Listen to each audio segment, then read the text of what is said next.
Mrs. Battleson here. Welcome to week 6 of Silbernagel Library. This week I'm going to be introducing our Bluebonnet books, and there are 2 layers to what we do with Bluebonnet.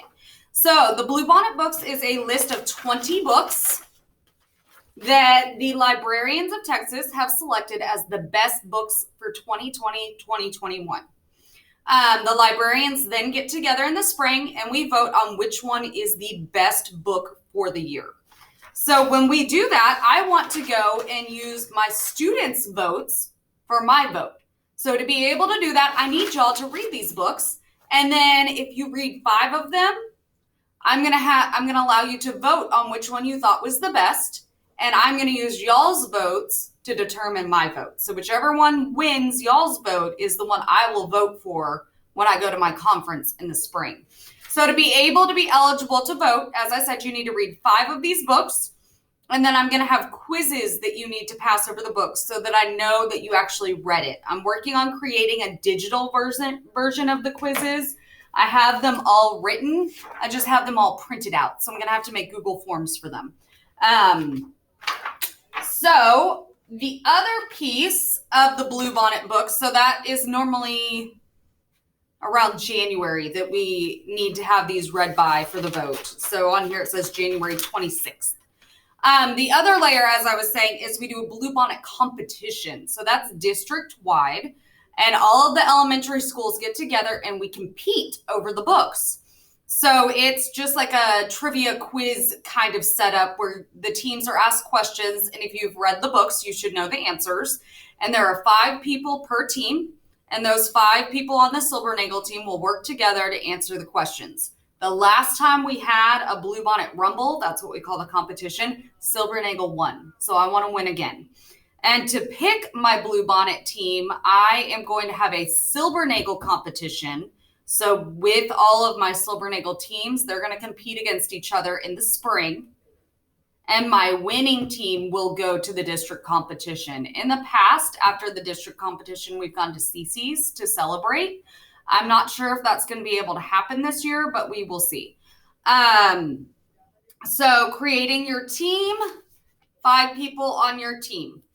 And everybody on your team has to have read 5 books to be able to be on a Bluebonnet team. So I'm very excited about this. The books are amazing, and I am going to tell you about a few of them very quickly. So the first one I have to share is called Charlie Hernandez and the League of Shadows, and it's by Ryan Calejo.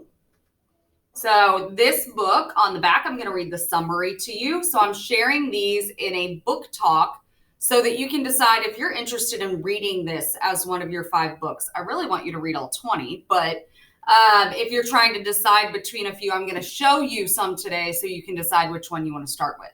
So Charlie Hernandez. Charlie Hernandez grew up listening to his grandmother telling him stories from Latino and Hispanic mythology. Sometimes she'd draw pictures of the monsters from the tales for him to identify. Charlie thought it was all a game, but he should have known better. Now his entire world has turned upside down. A fire destroyed his house and his parents have disappeared.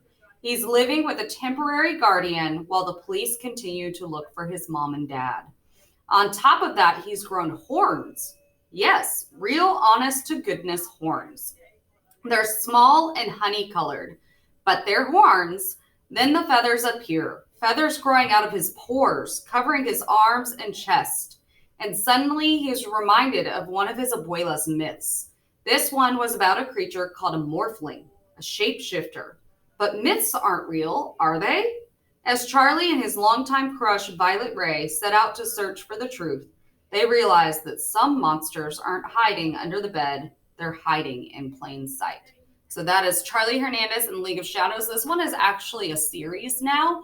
This is the first book. It came out about a year ago, and the author is already releasing the second book, which is Charlie Hernandez and the Castle of Bones. I am definitely planning on buying the second book in this series. Okay, so the next Bluebonnet book that I want to share with y'all is Bernice Buttman, Model Citizen.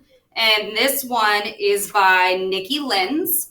And this one, when I look at the back for the summary, there's not really one. All it says on the back is Bernice Buttman is a bully, smart and funny kid, future stunt woman, cheese ball eater, horse lover. So you'll see it has bully crossed out on the back. That doesn't really tell me what the book is about. So I'm going to look at another place for a summary. So when you open up the book, you have your cover page, and then you have your title page. And on the back of this title page is all the information about the book. So this is like the DNA of this book. It tells me where it came from. It tells me where it was published. It tells me who owns the rights to this book. But also on this page, it will have a one-sentence summary. And this is a really good way to decide if you're interested in the book or not.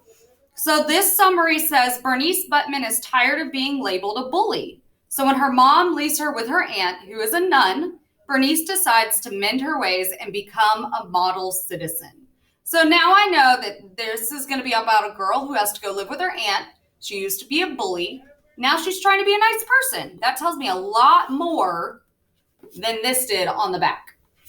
For Bernice Buttman, this book is really interesting and really funny, and I really want y'all to get a good idea for it. So I am going to read the first couple pages of this book so you can get an idea on if you want to read it or not. So chapter 1, Don't Go Breaking My Heart. Here are things that I, Bernice Buttman, was awesome at. 1, burping the alphabet. 2, blowing up stuff with firecrackers. 3, wearing the teachers and puny kids of Oak Grove Elementary School into nubs. I was less great at knowing what to do with myself at recess. I sat on top of the monkey bars feeling like a booger on a cheese ball. Out of place and unwelcome, kids whirled all around me, talking to their buddies and playing games. But nobody came within an arm's length of me. That was probably real smart. There was only one kid in this whole mess who I didn't want to clobber. Oliver Stratz stood in a small knot of kids, huddled against the wind. I stared at the back of his curly head while I swung my legs back and forth. Even though Oliver avoided me so he wouldn't get pounded like the rest of the kids, I had decided I wanted him to be my friend. He was real smart, and he always smelled like name-brand laundry detergent, and I'd never heard him answer a question wrong. I hoped he could be the first kid to play tag with me at recess and live to tell the tale.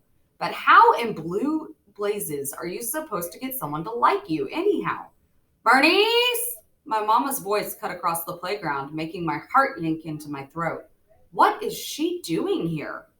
Mama leaned against the chain link fence, her face pressing through the metal diamonds. Bernice Buttman, get your raggedy behind over here right this minute. I felt my face go pink as heads turned to see what the commotion was about. I half fell, half flipped off the top of the monkey bars and jogged past the gawkers, one hand yanking my pants up, my other arm wiping my nose with my sleeve. What are you doing here? I hissed as soon as I was close enough to the fence. Mama was wearing pajama pants and slippers, even though it was 11 o'clock. I'm going to need my money back, she said, digging around in her purse for something. What money? I scowled. The money I gave you this morning for your lunch, she said, as though this made perfect sense. But I need that money to eat, I said, very aware of all the kids who were staring and pointing and laughing at that very second. Mama threw her hands in the air as though I was being completely unreasonable.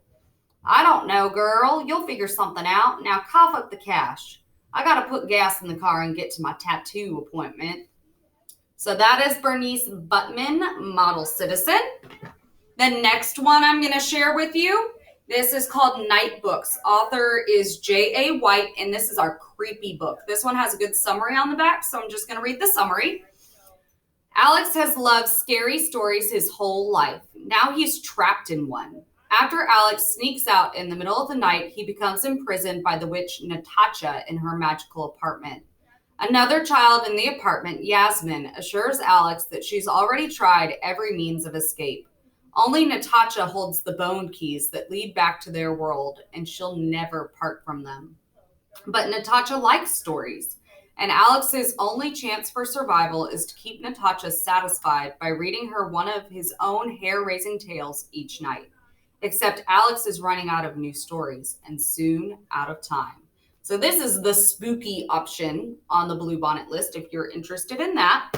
And then this last book today that I'm going to share with you from the Bluebonnet list is a nonfiction book. So this is a true story. It's called Pass Go and Collect $200, the real story of how Monopoly was invented. So Monopoly actually had a pretty rocky start. It is now one of the most famous board games in America.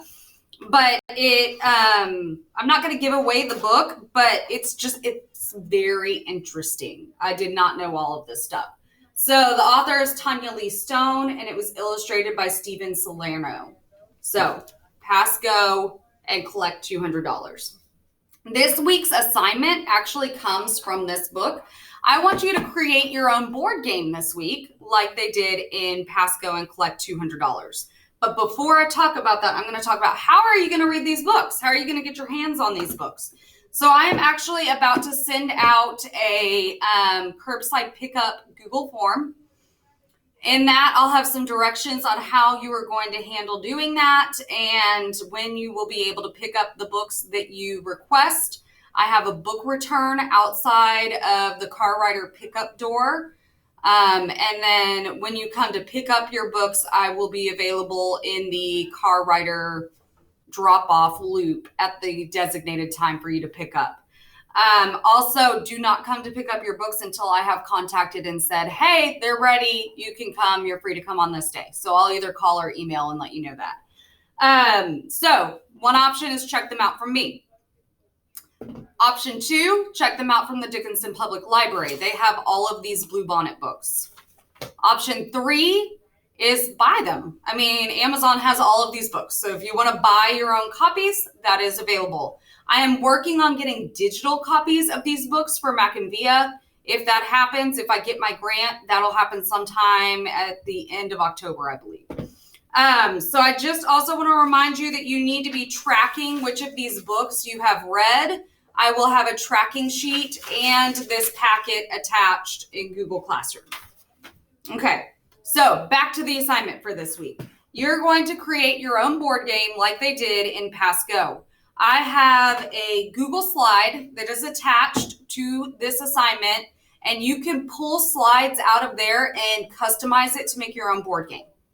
If that's too complicated for you, if the digital side of things is going to make this way too much of a headache for you, you can create a board game on paper, take a picture of it, and send it to me. That Google Slides presentation with a bunch of different board game options in it, that is just to give you ideas.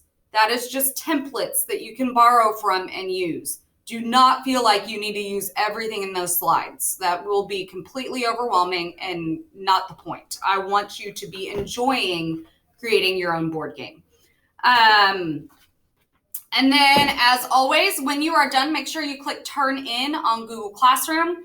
And I believe that is all I have for this week on week 6 of the Silbernagel Library. This is Mrs. Battleson. Thank you for joining me. Bye.